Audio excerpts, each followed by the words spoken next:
Good morning traders അരീനയുടെ pre market റിപ്പോർട്ടിലേക്ക് ഏവർക്കും സ്വാഗതം. നിങ്ങളോടൊപ്പം ഞാൻ റഷീദ് തായ്ലാർ. ആദ്യമായിട്ട് ചാനൽ സന്ദർശിക്കുന്നവർ സബ്സ്ക്രൈബ് ചെയ്യാൻ ശ്രദ്ധിക്കുക. അതുപോലെ വീഡിയോ പരമാവധി ഷെയർ ചെയ്ത് സപ്പോർട്ട് ചെയ്യണം എന്നുകൂടി ഓർമ്മിപ്പിച്ചുകൊണ്ട് നമുക്ക് ഇന്നത്തെ പ്രീ മാർക്കറ്റ് റിപ്പോർട്ടിലേക്ക് കിടക്കാം. ഇന്ന് 2025 മെയ് 2 തീയതി വെള്ളിയാഴ്ചയാണ്. ഒരു ആഴ്ചയുടെ അവസാനമാണ്. അപ്പോൾ നമ്മുടെ അവധി ദിവസങ്ങൾ ഓൾമോസ്റ്റ് എല്ലാം കഴിഞ്ഞിട്ടുണ്ട്. ഏപ്രിലായിരുന്നു ഏറ്റവും കൂടുതൽ അവധി ദിവസങ്ങളുണ്ടായിരുന്നു. മെയ് 1 അവധിയൊക്കെ കഴിഞ്ഞ് ഇനി 2 മാസം ഒരു അവധിയും നമുക്ക് എക്സ്ട്രാ വരാനില്ല, വീക്കെൻഡ് അല്ലാതെ. അപ്പോൾ അവധിയൊക്കെ കഴിഞ്ഞ് ഇനി ഫ്രഷ് ആയിട്ട് ആഴ്ചയിൽ എല്ലാ ദിവസവും നമുക്ക് ട്രേഡ് ചെയ്യാൻ സാധിക്കും എന്ന് തന്നെയാണ് എൻ്റെ വിശ്വാസം. സോ ഇന്ന് 2025 മെയ് 2 വെള്ളിയാഴ്ച വാരാന്ത്യമാണ്. നോക്കാം എന്തൊക്കെയാണ് ഇന്നത്തെ വിശേഷങ്ങൾ എന്നുള്ളത്. പ്രധാനമായിട്ടും ഇന്നത്തെ ഹൈലൈറ്റ്സിലേക്ക് പോവുകയാണെങ്കിൽ US ആപ്പിളിൻ്റെ Q2 റിസൾട്ട് വന്നിട്ടുണ്ടായിരുന്നു. 8% ലാഭം വർധനമാണ് രേഖപ്പെടുത്തിയത്. $24.8 ബില്യൺ അവരുടെ പ്രോഫിറ്റ് റെക്കോർഡ് ചെയ്തിരിക്കുന്നത്. അതിൻ്റെ കൂടെ മറ്റൊരു കാര്യം പറഞ്ഞതുകൊണ്ടാണ് ഞാൻ ഈ ഒരു ന്യൂസ് ഇവിടെ ഹൈലൈറ്റ് ചെയ്ത് കൊണ്ടുവരാൻ കാര്യം.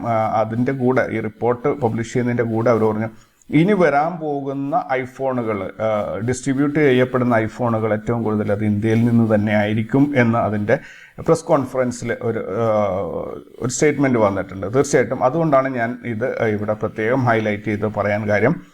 അപ്പോൾ ഇനി ഐഫോണിൻ്റെ മാനുഫാക്ചറിങ് ഏറ്റവും കൂടുതൽ നടക്കാൻ പോകുന്നത് ഇന്ത്യയിലാണ് എന്ന രീതിയിലുള്ള ഒരു സൂചനയാണ് അവരുടെ ഭാഗത്തുനിന്നും ഉണ്ടായിട്ടുള്ളത്.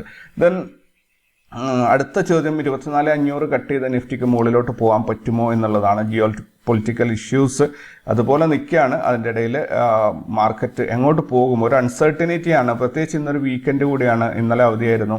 അപ്പോൾ ഇന്നൊരു ദിവസം എന്ത് സംഭവിക്കും എന്നുള്ളത് കണ്ടറിയണം. ദെൻ ന്യൂസിൽ ഹൈലൈറ്റ് ചെയ്ത് വന്നിരുന്ന സ്റ്റോക്കുകൾ നോക്കുകയാണെങ്കിൽ PNB housing, JSW energy, Maruti Suzuki, M&M, Paras defence നല്ല രീതിയിലൊരു മൂവ്മെൻറ്റ് കഴിഞ്ഞ ദിവസം കാഴ്ചവെച്ചിരുന്നു. Federal Bank, Eternal, MobiKwik, NMDC, NCC ഇത്രയും സ്റ്റോക്കുകളാണ് ന്യൂസിൽ ഹൈലൈറ്റ് ചെയ്ത് വന്നിട്ടുണ്ടായിരുന്നത്. ദെൻ ഈ ഒരു മാസം റിസൾട്ടുകൾ അനൗൺസ് ചെയ്യുന്ന ഒരു മാസമാണ്. നിങ്ങൾ ഏതെങ്കിലും ഒരു സ്ക്രീനറോ അല്ലെങ്കിൽ ഏതെങ്കിലും ഒരു മണി കൺട്രോളോ ഏതെങ്കിലും ഒരു പ്ലാറ്റ്ഫോമിൽ ഈ സ്റ്റോക്കുകളുടെ റിസൾട്ട്, നെറ്റ് പ്രോഫിറ്റ്, അതുപോലെ റവന്യൂ ഗ്രോത്ത്, ഈ 2 സംഭവങ്ങളെങ്കിലും അറ്റ്ലീസ്റ്റ് നിങ്ങൾ ഒന്ന് വാച്ച് ചെയ്യുക. അപ്പോൾ നിങ്ങൾക്ക് മനസ്സിൽ ഏകദേശം ഒരു ധാരണ കിട്ടും എങ്ങനെയാണ്. പിന്നെ റെഫർ ചെയ്യുന്നത് ഒന്നുകിൽ പ്രീവിയസ് ഇയറിൽ സെയിം സംഭവത്തെ റെഫർ ചെയ്യാം, അല്ലെങ്കിൽ പ്രീവിയസ് ക്വാർട്ടറിനും നമുക്ക് മനസ്സിലാക്കാൻ എളുപ്പം പ്രീവിയസ് ക്വാർട്ടറിനെ റെഫർ ചെയ്യുന്നതാണ്. അങ്ങനെയാണ് കഴിഞ്ഞ മാസം 100 രൂപ പ്രോഫിറ്റ് ഉണ്ടെങ്കിൽ ഈ മാസം, കഴിഞ്ഞ ക്വാർട്ടറിൽ 100 രൂപ പ്രോഫിറ്റ് ആണ്, ഈ മാസം 150 രൂപ പ്രോഫിറ്റ് ഉണ്ടെങ്കിൽ ഗ്രാജുവലി ആ കമ്പനി മുകളിലോട്ട് കയറി വരുന്നുണ്ട് എന്ന് നമുക്കറിയാം. ചില സമയത്ത് ചില കമ്പനികളിൽ നല്ല പ്രോഫിറ്റിലുണ്ടായ സമയത്ത് ഇറങ്ങി താഴോട്ട് വന്നതായിരിക്കും. കഴിഞ്ഞ വർഷം നല്ല പ്രോഫിറ്റ് ഉണ്ടാവും, ഈ വർഷം കുറവായിരിക്കും. അപ്പോൾ കഴിഞ്ഞ വർഷത്തെ ഡാറ്റ കൂടി ഒന്ന് റെഫർ ചെയ്യുകയാണെങ്കിൽ കൃത്യമായ ഒരു ധാരണ കിട്ടി ഈ കമ്പനി എങ്ങോട്ടാണ് പോകുന്നത്. എസ്പെഷ്യലി ഇൻവെസ്റ്റ് ചെയ്യുന്ന ആൾക്കാരുടെ ഒരു കാര്യമാണ് ഞാൻ പറഞ്ഞത്. അതേപോലെ ഇന്ത്യയിൽ മൈക്രോ പ്രോസസ്സറിൻ്റെ ചിപ്പ് മാനുഫാക്ചറിങ് ഒരു പ്ലാൻ ഉണ്ടായിരുന്നു. 2 കമ്പനികളാണ് പ്രധാനമായിട്ട് വന്നത്. ഒന്ന് സോഹോ ആയിരുന്നു, മറ്റൊന്ന് അദാനി ഗ്രൂപ്പ് ആയിരുന്നു. അപ്പോൾ സോഹോ ആ പരിപാടി ഏകദേശം ഉപേക്ഷിച്ചു എന്നാണ് പറയുന്നത്. കാരണം അവർക്ക് കൃത്യമായിട്ടുള്ളൊരു ടെക്നോളജി പാർട്ട്ണറെ കിട്ടുന്നില്ല എന്നുള്ളതാണ് അവർ പറയുന്ന ഒരു വിഷയം. അപ്പോൾ ചൈനയിലാണ് ഇത് ഏറ്റവും കൂടുതൽ നടക്കുന്നത്. അപ്പോൾ ഒന്നുകിൽ അവിടെ നിന്നുള്ള ടെക്നോളജി സപ്പോർട്ട് കിട്ടണം, അതെന്തായാലും ഇന്ത്യയിലേക്ക് കിട്ടാൻ ചാൻസ് കുറവാണ്. പക്ഷേ ഇവിടെ അവർ നോക്കിയിട്ട് ആ രീതിയിൽ അത് ചെയ്തെടുക്കാൻ പറ്റുന്നില്ല. അതിന് വേണ്ടിയിട്ട് 1 വർഷത്തോളം റിസർച്ച് നടത്തിയിട്ടാണ് ഇപ്പോൾ ആ ഒരു പ്ലാൻ പെൻഡിങ്ങിലേക്ക് മാറ്റുന്നത്. അതേപോലെ അദാനി ഗ്രൂപ്പും അവരുടെ $10 ബില്യൺ ചിപ്പ് മാനുഫാക്ചറിങ് പ്ലാന്റ് ആയിരുന്നു ഇന്ത്യയിൽ പറഞ്ഞിട്ടുണ്ടായിരുന്നത്. പക്ഷേ 1 വർഷത്തെ റിസർച്ചിന് ശേഷം അവർ ആ പരിപാടികൾ ഹോൾഡ് ചെയ്തു എന്നാണ് ന്യൂസ് അറിയുന്നത്. ഇതൊരു പക്ഷേ നെഗറ്റീവായിട്ട് നമ്മളെ ബാധിക്കാൻ സാധ്യതയുണ്ട്. സോ ഇത് മണി കൺട്രോളിലാണ് ഈ ന്യൂസ് റിപ്പോർട്ട് ചെയ്തിട്ടുള്ളത്. സോ ഒന്ന് ഡീറ്റെയിൽ ആയിട്ട് വായിക്കാൻ ആഗ്രഹമുള്ളവരൊന്ന് വായിച്ചോളൂ. ദെൻ നമ്മുടെ ന്യൂസ് ചാനലിൽ, അതായത് ടെലിഗ്രാമിൽ ന്യൂസിന് മാത്രമായിട്ട് ഒരു ചാനലുണ്ട്. ആ ചാനലിൽ ഒരു ട്രിവിയ ചലഞ്ച് പോലെ എവറി 3-4 അവേഴ്സ് കൂടുമ്പോൾ അതിനകത്ത് ഒരു ക്വസ്റ്റ്യൻ വിത്ത് ഓപ്ഷണൽ ആൻസേഴ്സ് വരും. ജസ്റ്റ് ക്ലിക്ക് ചെയ്യുക, അങ്ങനെ പോവുക. നിങ്ങളുടെ അതായത് സ്റ്റോക്ക് മാർക്കറ്റ് റിലേറ്റഡ് ആയിട്ടുള്ളതും ഇന്ത്യയുമായി ബന്ധപ്പെട്ടുള്ള കുറച്ച് ചോദ്യങ്ങളാണ് വരിക. അപ്പോൾ അതിൽ നിങ്ങളുടെ അറിവ് എത്രത്തോളം ഉണ്ട് എന്നുള്ളത് നിങ്ങൾക്ക് അറിവ് ടെസ്റ്റ് ചെയ്യുന്നതല്ല, നിങ്ങൾക്കൊരു ഹിൻഡ് തരികയാണ്. ഇങ്ങനെ ഒരു സംഭവം ഉണ്ട്, അത് നിങ്ങൾക്ക് അറിയുമോ എന്ന രീതിയിലാണ് അത് പറഞ്ഞത്. അപ്പോൾ നിങ്ങൾക്ക് അറിയില്ലെങ്കിൽ നിങ്ങളൊരു ഗൂഗിൾ സെർച്ചിലേക്ക് കൂടി അത് പഠിക്കാൻ ശ്രമിക്കുക. ഒരു ടോപ്പിക്ക് ഒരു 3-4 മണിക്കൂറിൽ ഒരു ടോപ്പിക്ക് കിട്ടുമ്പോൾ അതിനെക്കുറിച്ച് മനസ്സിലാക്കുകയാണെങ്കിൽ ഒരു 1 ഇയർ പോകുമ്പോഴത്തേനും നിങ്ങൾക്ക് അത്യാവശ്യം നല്ല അറിവ് ഈ വിഷയത്തിലുണ്ടാവും. ഇത് മാത്രമാണ് അതിൻ്റെ ഒരു ലക്ഷ്യം. വേറെ സമ്മാനങ്ങളോ വിശേഷങ്ങളോ അതിനകത്തില്ല. പക്ഷേ നിങ്ങൾക്ക് പഠിക്കാനുള്ളൊരു അവസരമാണ്, അല്ലെങ്കിൽ കാര്യങ്ങൾ മനസ്സിലാക്കാനുള്ള ഒരു അവസരമാണ് അത് തരുന്നത്. സോ അത് ഉപയോഗപ്പെടുത്തുക എന്ന് മാത്രമാണ് എനിക്ക് പറയാനുള്ളത്. അപ്പോൾ ഞങ്ങളുടെ കമ്മ്യൂണിറ്റിയിലൊക്കെ ജോയിൻ ചെയ്യാൻ താല്പര്യമുള്ളവർക്ക് ഡിസ്ക്രിപ്ഷനിൽ ലിങ്ക് കൊടുത്തിട്ടുണ്ട്. പരമാവധി ഉപയോഗപ്പെടുത്താൻ പ്രത്യേകം ശ്രദ്ധിക്കുക. ഇനി ഗ്ലോബൽ മാർക്കറ്റിലേക്ക് പോവുകയാണെങ്കിൽ ഗ്ലോബൽ മാർക്കറ്റിൽ US മാർക്കറ്റ് ഗ്രീനിലാണ് ക്ലോസ് ചെയ്തിട്ടുള്ളത്. എനിക്ക് തോന്നുന്നു യൂറോപ്യൻ മാർക്കറ്റിൻ്റെ ഡാറ്റ പ്രോപ്പർലി അപ്ഡേറ്റ് ആയിട്ടില്ല. ഒന്നുകിൽ മാർക്കറ്റ് ഇന്നലെ അവധിയായിരിക്കാം, അതിൻ്റേതായിരിക്കണം. അതേപോലെ ജപ്പാൻ്റെ നിക്കി 399 പോയിന്റ് ഗ്രീനിലാണ് ഇപ്പോൾ ഉള്ളത്. ദെൻ നമുക്ക് ഗിഫ്റ്റ് നിഫ്റ്റിയിലേക്ക് പോവുകയാണെങ്കിൽ ഗിഫ്റ്റ് നിഫ്റ്റി ഇന്നലെ ക്ലോസ് ചെയ്തത് 24,366 ഇന്ന് ഓപ്പൺ ആയിരിക്കുന്നത് 24,402 കറൻ്റ്ലി ട്രേഡിംഗ് നടക്കുന്നത് 419 അപ്പോൾ എന്തായാലും 300 gap up 36 point gap up ഓപ്പണിങ്ങിൽ വീണ്ടും 17 പോയിന്റ് മുകളിലോട്ട് പോയിട്ടുണ്ട്. അപ്പോൾ 400ന്റെ മുകളിലാണ് ഇപ്പോൾ ഗിഫ്റ്റ് നിഫ്റ്റി ഉള്ളത്. ഒരു പോസിറ്റീവായിട്ടുള്ള ഒരു ഓപ്പണിംഗ് ഇന്ത്യൻ മാർക്കറ്റിൽ ഉണ്ടാകും എന്നാണ് ഇതൊരു സൂചന നൽകുന്നത്. ദെൻ ക്രൂഡ് ഓയിലിൻ്റെ പ്രൈസിലേക്ക് പോവുകയാണെങ്കിൽ ക്രൂഡ് ഓയിലിൻ്റെ പ്രൈസ് വർദ്ധിക്കുകയാണ് ചെയ്തിട്ടുള്ള $59.56. അതേപോലെ ഗോൾഡിൻ്റെ പ്രൈസ് $3,242 ഉള്ളത്. ഇതും വർദ്ധിക്കുകയാണ് ചെയ്തിട്ടുള്ളത്. ബിറ്റ് കോയിൻ ആണെങ്കിൽ വർദ്ധിക്കുകയാണ് ചെയ്തിട്ടുള്ളത് 96,945 ഇന്നത്തെ പ്രൈസ്. USD INR റേറ്റ് നോക്കുകയാണെങ്കിൽ 84.87 രൂപ. നല്ല രീതിയിൽ ഇന്ത്യൻ രൂപയുടെ നില മെച്ചപ്പെട്ട് വരുന്നുണ്ട്. ഇന്നത്തെ ഒരു ഡിഫറൻസ് നോക്കണ്ട. പക്ഷെ 86.80 എത്തിയ സ്ഥലത്ത് നിന്നും കുറഞ്ഞ് 84.50 ആയിട്ടുണ്ട്. തീർച്ചയായിട്ടും അത് നല്ലൊരു മുന്നേറ്റം തന്നെയാണ്.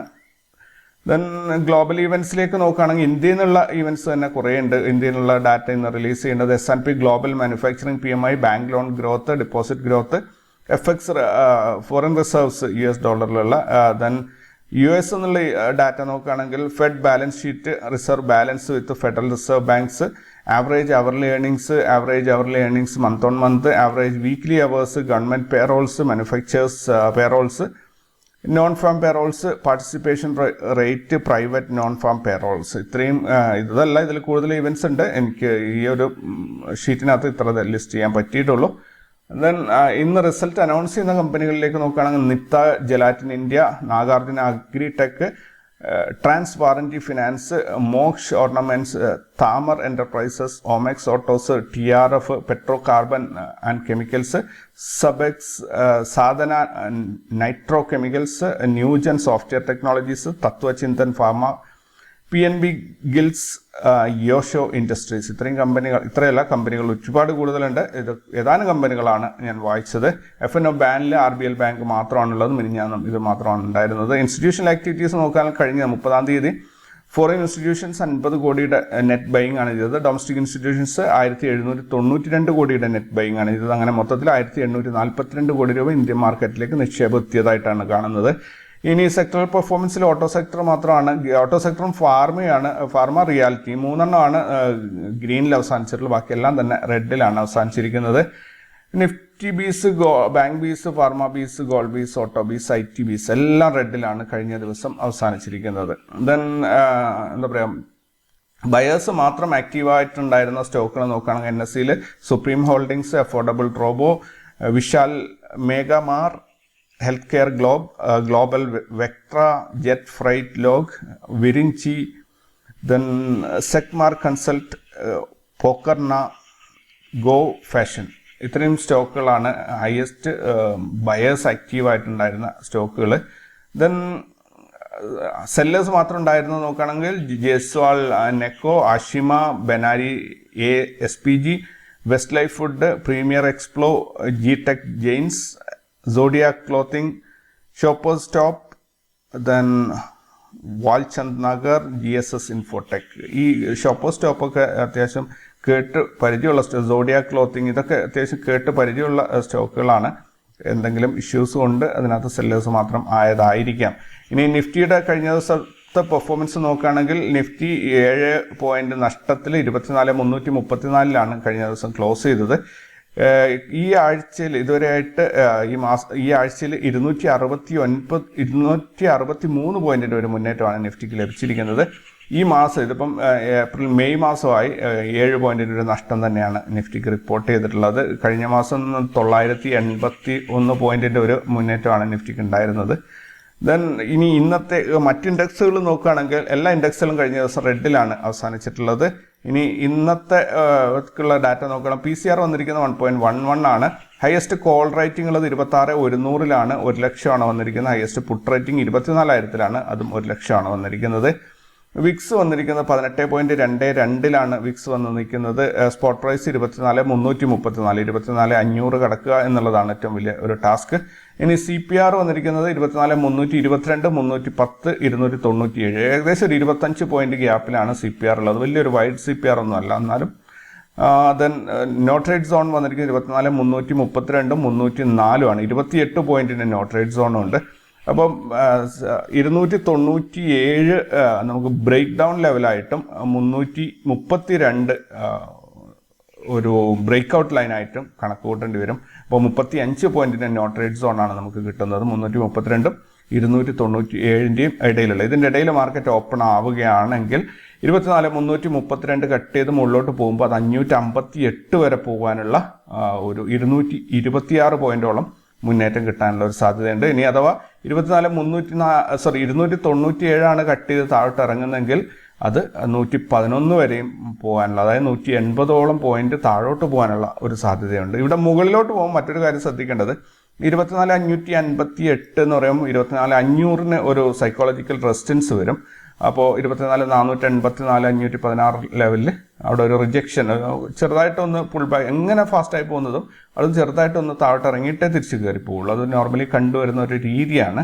സോ അതൊന്ന് കെയർഫുൾ ആവണം എന്നതൊഴിച്ചാൽ മറ്റ് കാര്യങ്ങൾ മാർക്കറ്റ് പ്രോമിസിംഗ് ആയിട്ട് ഒരു ട്രെൻഡ് കൃത്യമായി നിങ്ങൾക്ക് അനലൈസ് ചെയ്ത് കിട്ടുന്നുണ്ടെങ്കിൽ നിന്ന് കൊടുക്കുക, മാർക്കറ്റിൽ കാശ് കിട്ടും എന്നുള്ളതാണ് സത്യം. പക്ഷേ ശ്രദ്ധിച്ച് ട്രേഡ് ചെയ്യുക, നഷ്ടങ്ങളെ നിങ്ങൾ ലിമിറ്റ് ചെയ്യുക, ലാഭത്തിനെ എക്സ്റ്റെൻഡ് ചെയ്യുക എന്നാണ് പറയാറുള്ളത്. അതായത് നഷ്ടം വരുമ്പോൾ അതൊരു ചെറിയ മിനിമം എമൗണ്ട് മാത്രം നഷ്ടത്തിലേക്ക് എത്തിക്കുക. അത് നിങ്ങൾ ചിന്തിക്കേണ്ട അതെങ്ങനെയാണ് പോസിബിൾ ആവുക എന്നുള്ളത്. നിങ്ങൾക്ക് കൃത്യമായ പൊസിഷൻ സൈസിങ്ങിനെ കുറിച്ചും സ്റ്റോപ്പ് ലോസ് സെറ്റിങ്ങിനെ കുറിച്ചും അതിനൊക്കെ ഒരു ഫോർമുലയുണ്ട്. അതേപോലെ position sizing, risk reward ratio, success ratio ഒക്കെ കണക്കൂട്ടിയിട്ടാണ്. അപ്പോൾ ഇതിൽ ഓരോന്നിൻ്റെയും ചോദ്യങ്ങൾ വരും അല്ലേ. ഇതെല്ലാം ഞാൻ യൂട്യൂബിൽ ഇട്ടിട്ടുള്ള, അതായത് പ്ലേലിസ്റ്റിൽ ഇട്ടിട്ടുള്ള വീഡിയോസിൽ എല്ലാം എക്സ്പ്ലെയിൻ ചെയ്തിട്ടുണ്ട്. അതായത് നിങ്ങൾ എടുക്കുന്ന 100 ട്രേഡ് എടുക്കുന്നുണ്ടെങ്കിൽ അതിൽ നിന്നും എത്ര ട്രേഡ് സക്സസ്ഫുൾ ആവുന്നുണ്ട് അല്ലെങ്കിൽ ലാഭത്തിൽ ക്ലോസ് ചെയ്തിട്ടുണ്ട് എന്നുള്ളതാണ് സക്സസ് റേഷ്യോ കൊണ്ട് ഉദ്ദേശിക്കുന്നത്. റിസ്ക് റിവാർഡ് റേഷ്യോ എന്ന് പറഞ്ഞു കഴിഞ്ഞാൽ നിങ്ങൾക്ക് 100 രൂപ ഒരു ട്രേഡിൽ സ്റ്റോപ്പ് ലോസ് നിങ്ങൾ സെറ്റ് ചെയ്ത് അല്ലെങ്കിൽ 100 രൂപ നഷ്ടപ്പെടുത്താൻ തയ്യാറാകുന്നുണ്ടെങ്കിൽ റിയാലിറ്റിയിൽ നിങ്ങൾക്ക് എത്ര രൂപ അതിനകത്ത് പ്രോഫിറ്റ് വരുന്നു. 100 രൂപ നഷ്ടപ്പെടുത്താൻ തയ്യാറായാലും 100 രൂപയ്ക്ക് എഗെയിൻസ്റ്റ് എത്ര രൂപ മറ്റ് ട്രേഡുകളിൽ നിങ്ങൾക്ക് പ്രോഫിറ്റ് വരുന്നുണ്ട് എന്നുള്ളതാണ് ചോദ്യം. അങ്ങനെ വരുമ്പോൾ 100 രൂപയ്ക്ക് എഗെയിൻസ്റ്റ് 1:3 ഒക്കെ പ്രോഫിറ്റ് റിസ്ക് റിവാർഡ് റേഷ്യോ വരുന്നുണ്ടെങ്കിൽ, അതായത് 100 രൂപ കളയാൻ തയ്യാറാവുന്നുണ്ട്, ചിലപ്പം ഒരു ട്രേഡിൽ 100 രൂപ സ്റ്റോപ്പ് അടിച്ചാലും അടുത്ത ട്രേഡിൽ 300 രൂപ പ്രോഫിറ്റ് കിട്ടുന്നുണ്ടെങ്കിൽ അത് നല്ലൊരു റിസ്ക് റിവാർഡ് റേഷ്യോ ആണ്. അതുപോലെ സക്സസ് റേഷ്യോയിൽ നിങ്ങൾ 100 ട്രേഡ് എടുക്കുന്നുണ്ടെങ്കിൽ 50-ൽ കൂടുതൽ 51 ട്രേഡെങ്കിലും സക്സസ്ഫുൾ ആയിരിക്കണം. എങ്കിൽ മാത്രമേ നിങ്ങൾ സ്ട്രാറ്റജി സക്സസ്ഫുൾ ആണെന്ന് പറയാൻ പറ്റുള്ളൂ. അല്ലെങ്കിൽ ആ സ്ട്രാറ്റജിയിൽ അല്ലെങ്കിൽ നിങ്ങളുടെ മൈൻഡ് സെറ്റിൽ എന്തോ കുഴപ്പമുണ്ട്. അത് റിപ്പയറിങ് അത്യാവശ്യമുള്ള ഒരു കാര്യമാണ്. അപ്പോൾ സക്സസ് റേഷ്യോയും റിസ്ക് റിവാർഡ് റേഷ്യോയും കമ്പൈൻ ചെയ്യുക, എന്നിട്ട് പ്രോപ്പർ അങ്ങനെ ആകുമ്പോൾ ഇത് രണ്ടും കൃത്യമായിട്ട് നിങ്ങൾക്ക് പറഞ്ഞു തരുന്നത് എന്താണെന്നറിയോ, നിങ്ങൾ പ്രോപ്പർ ട്രേഡർ ആണോ എന്നുള്ളതാണ്. കാരണം നിങ്ങളുടെ എൻട്രി സെറ്റപ്പിനെ കുറിച്ചാണ് സക്സസ് റേഷ്യോ പറയുന്നത്. നിങ്ങളുടെ എൻട്രി സെറ്റപ്പ് കറക്റ്റ് ആണെങ്കിൽ നിങ്ങൾക്ക് എല്ലാ ട്രേഡും ഒട്ടുമിക്ക 50, അതായത് പകുതിയിലധികം ട്രേഡുകളും നിങ്ങൾക്ക് സക്സസ്ഫുൾ ആയിട്ട് പോസിറ്റീവിൽ ക്ലോസ് ചെയ്യാൻ പറ്റും. അപ്പോൾ റിസ്ക് റിവാർഡ് റേഷ്യോ നിങ്ങളുടെ കാൽക്കുലേഷൻ കറക്റ്റ് ആണെങ്കിൽ, എവിടെ എൻട്രി എടുത്താൽ മാർക്കറ്റ് എവിടെ വരെ പോകുമെന്ന് നിങ്ങൾ ധരിച്ചു വെച്ചിരിക്കുന്നത് കൃത്യമാണെങ്കിൽ നിങ്ങൾക്ക് റിസ്ക് റിവാർഡ് റേഷ്യോ കറക്റ്റായിട്ട് 1:3 എങ്കിലും കിട്ടും. 1:2 എബോവ് കിട്ടണം. റിസ്ക് റിവാർഡ് റേഷ്യോ മെയിൻലി പോകുന്നത് നമ്പർ ഓഫ് ട്രേഡ്സിനെ ബേസ് ചെയ്തിട്ടാണ്. നിങ്ങൾ ഒറ്റ ട്രേഡാണ് എടുക്കുന്നതെങ്കിൽ നിങ്ങൾക്ക് 1:1.1 റിസ്ക് റിവാർഡ് റേഷ്യോ സെറ്റ് ചെയ്യാം ഒരു ദിവസത്തിൽ. അല്ല നിങ്ങൾ 2 ട്രേഡ് ആണ് എടുക്കുന്നതെങ്കിൽ നിങ്ങൾക്ക് 1:2.1 സെറ്റ് ചെയ്യാം. ഇനി അതല്ല നിങ്ങൾ 3 ട്രേഡ് എടുക്കുന്ന ആളാണെങ്കിൽ 1:3.1 അല്ലെങ്കിൽ അറ്റ്ലീസ്റ്റ് 3 എങ്കിലും സെറ്റ് ചെയ്യണം. ദെൻ ഒറ്റ ട്രേഡിൽ ഈ റിസ്ക് ഈ ടാർഗറ്റ് അച്ചീവ് ചെയ്ത് കഴിഞ്ഞാൽ പിന്നെ ട്രേഡ് ചെയ്യാതിരിക്കാനും ശ്രദ്ധിക്കണം. അതേപോലെ 3 സ്റ്റോപ്പ് അടിച്ചു കഴിഞ്ഞാൽ 3 ട്രേഡാണ് ഫിക്സ് ചെയ്യുന്നതെങ്കിൽ ഇത് കൃത്യമായി എല്ലാം കാൽക്കുലേറ്റഡ് ആണ്. അതായത് ഒരു മെഷീൻ പോലെ കൊണ്ടുപോകാൻ പറ്റുന്ന കാര്യങ്ങളാണ്. അതുകൊണ്ട് തന്നെ ഇതിനകത്ത് വാഷ് ഔട്ടോ അല്ലെങ്കിൽ അങ്ങനെയുള്ള വലിയ സംഭവങ്ങളോ ഒന്നും തന്നെ സംഭവിക്കാനില്ല. വളരെ കൂളായിട്ട് കൊണ്ടുപോകാൻ പറ്റുന്ന. പക്ഷേ എപ്പോഴും പ്രശ്നം വരുന്നത് ഒന്നുകിൽ പ്രോഫിറ്റ് എടുക്കുമ്പോൾ നമുക്ക് കൂടുതൽ ആവേശം വരും. നമ്മൾ സിസ്റ്റത്തിനെ പൊളിച്ചിട്ട് അതിൻ്റെ ആ ഒരു ബൗണ്ടറിക്കുള്ളിൽ നിൽക്കാതെ ബൗണ്ടറി പൊട്ടിച്ച് പുറത്ത് പോയിട്ട് നമുക്ക് തോന്നിയ പോലെ ട്രേഡ് എടുക്കും, അതിൽ കൈ കാശ് പോവും. അല്ലെങ്കിൽ റിവെഞ്ച് ട്രേഡോ അല്ലെങ്കിൽ സൈക്കോളജി നിങ്ങളുടെ ഈ സ്ട്രാറ്റജിയെ കൊളമാക്കി കൈ തന്നാൽ മാത്രമാണ് നിങ്ങൾക്ക് നഷ്ടപ്പെടുക. അല്ലെങ്കിൽ സിസ്റ്റമാറ്റിക് ആയിട്ട് പോവുകയാണെങ്കിൽ ലിമിറ്റഡ് ലോസ്, അൺഎക്സ്പെക്റ്റഡ് അല്ലെങ്കിൽ എക്സ്റ്റെൻഡഡ് പ്രോഫിറ്റ് എന്ന രീതിയിലേക്ക് നിങ്ങൾക്ക് ഇതിനെ കൊണ്ടുപോകാൻ പറ്റും. അതാണ് ട്രേഡിങ്ങിൻ്റെ ഒരു പ്രത്യേകത. മനസ്സാണ് തീരുമാനിക്കുന്നത്. സോ എല്ലാവർക്കും നല്ലൊരു ദിവസം ആയിരിക്കട്ടെ. എന്നൊരു വാരാന്ത്യമാണ്. കൂടുതൽ വാർത്തകളും വിശേഷങ്ങളൊക്കെ ആയിട്ട് നമുക്ക് വൈകുന്നേരം കാണാം. അതുവരേക്കും you take care and bye. Thank U.